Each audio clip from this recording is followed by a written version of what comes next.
কুরআনে একমাত্র নারী যার সম্পর্কে বলা হয়েছে তিনি জাহান্নামে প্রবেশ করবেন, সর্বকালের সবচেয়ে খারাপ নারী। তিনি ছিলেন অত্যন্ত ধনী এবং অত্যন্ত শক্তিশালী, কিন্তু এগুলো তার জন্য যথেষ্ট ছিল না।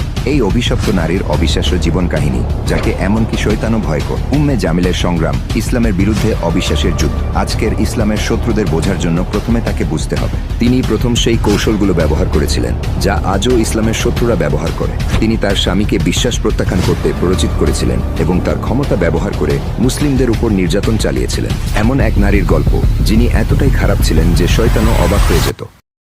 কে ছিলেন সেই নারী যাকে আল্লাহ তাআলা কোরআনে অভিশপ্ত হিসেবে উল্লেখ করেছেন তা কিছুক্ষণের মধ্যে জানতে চলেছেন। তাই আমাদের সাথেই থাকুন এবং শুনতে থাকুন সেই চাঞ্চল্যকর কাহিনী যা আপনার হৃদয়কে নাড়িয়ে দিবে। উম্মে জামিল জন্মেছিলেন কুরাইশ গোত্রে, মক্কার সবচেয়ে শক্তিশালী গোত্রগুলোর একটি। তার পিতা হাব্ব ইবনে উমাইয়া ছিলেন মক্কার সম্মানিত নেতাদের একজন। এমন পরিবারে জন্ম নিয়ে তিনি বড় হয়েছিলেন প্রাচুর্য আর মর্যাদার মাঝে। কিন্তু এই উচ্চ মর্যাদা তার অন্তরকে ভালো করেনি। শৈশব থেকেই তিনি ছিলেন উচ্চাবিলাসী, অহংকার এবং ক্রোধে ভরা। অল্প বয়সে তিনি বিবাহ বন্ধনে আবদ্ধ হন আবু লাহাবের সাথে, যিনি ছিলেন আব্দুল মুত্তালিবের পুত্র। আবু লাহাব ছিলেন মক্কার সবচেয়ে ধনী ও ক্ষমতাশালী পুরুষদের একজন।